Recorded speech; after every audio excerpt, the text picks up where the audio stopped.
Why IT employees are resigning part 2. Welcome to Career Talk. If you have not subscribed to the channel, please hit the subscribe button and turn the all notifications on. This is part 2 of the video which I posted last week. If you are not active on LinkedIn, then you are missing out on lot of action. Last week I was reading on LinkedIn and I found one article which said that in IT companies, software engineers, senior engineers are earning in the tune of 60 lakhs to 70 lakhs per year.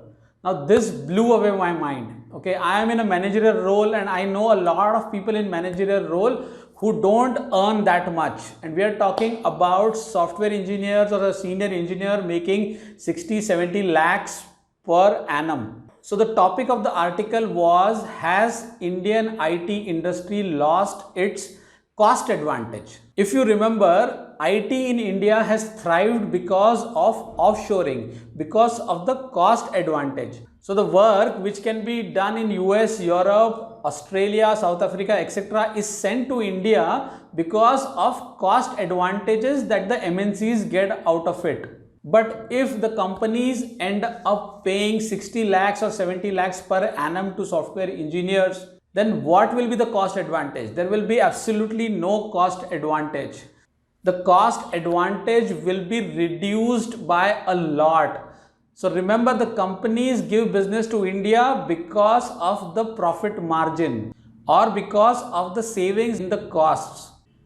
So if the cost goes up in India, then definitely the companies will look for other countries like Philippines, Poland and other markets where the cost will be even lesser than as compared to India. So is there a reason to worry? The short answer is no. There is absolutely no reason to worry because not everybody in the industry earns 60-70 lakhs at the engineer level or a senior engineer level role. What has changed dramatically in the last couple of years is because of a lot of startups, unicorns, a lot of technology companies coming up, the kind of money they are ready to pay to the engineers is really high as compared to the service companies. But then number of people who are earning 60-70 lakhs for engineering are very less as compared to majority of people who are earning 5 lakhs, 10 lakhs, 15 lakhs in software engineering roles, which mostly are in service companies. So definitely the market is going to boom and it is going to stay like that for a while, but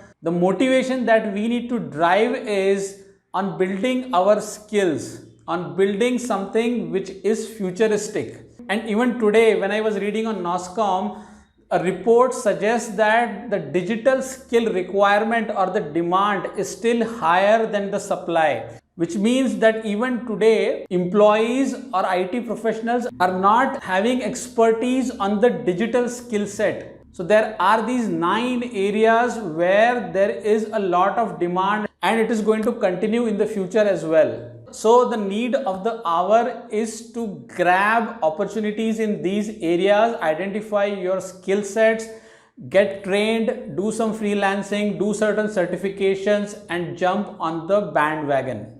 And a special mention for those IT professionals who are having experience of more than 10 years, 15 years, 20 years. Guys, this is the time to reskill. This is the time to learn something new. This is the time to learn something which is futuristic. Even if you are having jobs which are giving you 10 lakhs, 15 lakhs, 20 lakhs per annum, it is time for you to get out of your comfort zone and utilize this opportunity to rebrand yourself, rekindle your careers. It of course is going to take a lot of efforts on your part to get out of the comfort zone, but if you don't do it now, you will miss a lot of opportunities. I hope you liked the video. Subscribe to the channel if you have not done it already. I'll see you next week with another video. Till then, take care. Bye for now.